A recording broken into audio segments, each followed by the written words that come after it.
Lundi politique.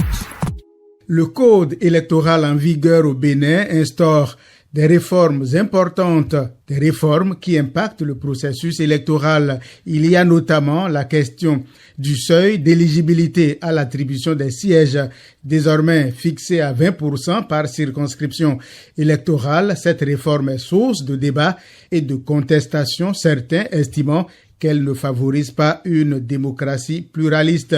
Mais quelles sont les dispositions légales qui fixent ce nouveau critère? Élément de réponse dans ce compte rendu de Isaac Agbatan. L'article 146 du Code électoral béninois, tel que modifié notamment par la loi numéro 2024-13 du 15 mars 2024, stipule que seuls sont éligibles à l'attribution des sièges les listes ayant recueilli au moins 20% des suffrages valablement exprimés dans chacune des circonscriptions électorales législatives. Le même article 146 nouveau prévoit une exception pour les partis politiques ayant conclu et déposé à la Commission électorale nationale autonome un accord de coalition parlementaire avant le scrutin. Dans ce cas, pour le calcul du seuil de 20%, il est procédé à la somme des suffrages des partis ayant recueilli au moins 10% des suffrages exprimés au plan national. Cela signifie qu'une coalition peut mutualiser ses voix pour atteindre le seuil, assouplissant ainsi légèrement l'exigence pour les partis individuels au sein de cette coalition. Il est important de ne pas confondre le seuil de 20% par circonscription avec le seuil de 10% des suffrages exprimés au plan national. Le seuil de 10% national était une exigence pour l'éligibilité à l'attribution des sièges avant les dernières réformes.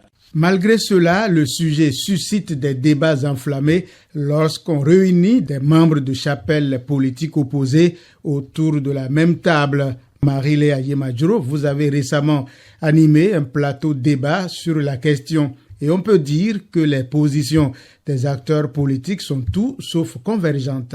Fixer le seuil d'éligibilité des partis politiques au partage des sièges de députés à 20% par circonscription électorale à compter de 2026, c'est accentuer leur représentativité au plan national, soutient Séphis Béo Aguiar, membre du bureau politique de l'Union progressiste, le Renouveau. C'est ce que vise la réforme, c'est de faire en sorte que, au lieu que ce soit des espaces parcellaires du pays qui vous désignent, que tout le pays vous désigne. C'est un défi pour tous, même l'Union progressiste, le Renouveau, connaît ce défi, n'ayant pas eu 20% dans toutes les circonscriptions électorales aux dernières élections. Kama Wassangari, le secrétaire administratif du parti Les Démocrates, ne l'entend pas de cette oreille. Les élections législatives de 2023, il y a eu 10% maintenant dans 3 formations politiques. Au lieu de demander d'aller à 20%, eux-mêmes sont conscients que ce qu'ils disent sont en train de passer à côté. Mais de toute façon, le parti démocrate va toujours demander cette réélecture pour que cette disposition puisse changer. Néanmoins, toutes les dispositions seront prises à notre niveau pour affronter ces élections. Clotaire Olidé du parti Bloc républicain invite à considérer ce seuil de 20% comme un défi, un palier atteignable.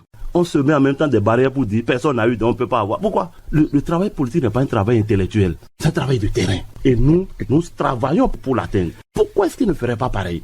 Mais quand certains se disent, non là, on se suffit, mais qui travaillent à se suffire. Cet argumentaire ne convainc pas non plus Prosper Radou Konou, le conseiller juridique du parti Force Cori pour un Bénin émergent, FCBE. Au cours des élections passées, aucun parti n'a pu réunir 20% des suffrages au niveau de chaque circonscription électorale. Je ne sais pas sur quelle base on a fixé ce critère-là pour les élections générales de 2026. Il faut être réaliste par rapport aux objectifs que nous nous fixons dans le cadre des élections. Dans la configuration politique actuelle du Bénin, des partis politiques sont-ils capables de réunir les 20% de suffrages exigés dans toutes les circonscriptions électorales? Pour Eugène Alosoupo, docteur en sciences de l'information et de la communication et analyste politique, c'est presque mission impossible. Il s'est confié à Christian Ganjo.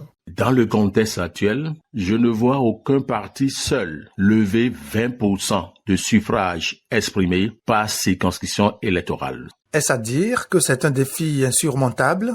Ce n'est pas un défi insurmontable. Pour moi, le défi principal, c'est la justice et la justesse à l'intérieur des partis politiques. Lorsque les partis n'auront pas récompensé les efforts fournis par chaque militant dans les positionnements, il y a risque que les mêmes militants fassent campagne contre leur parti. Pour, entre autres, revoir ce seuil de 20%, l'opposition, notamment les démocrates, réclame une révision du code électoral. C'est possible si les partis qui sont majoritaires à l'Assemblée nationale le décident ainsi. De ma position, je n'ai aucun espoir qu'on puisse retoucher au code électoral avant les élections générales de 2026. Quels sont finalement les mérites de ce seuil d'éligibilité ? Les dispositions telles qu'elles sont aujourd'hui, exigeant 20% des suffrages exprimés par circonscription électorale, nous permettraient de mesurer réellement la force de chaque parti politique. Cela aussi a l'avantage de consolider les liens entre les partis politiques de même obédience. Lors des prochaines législatives, le salut des partis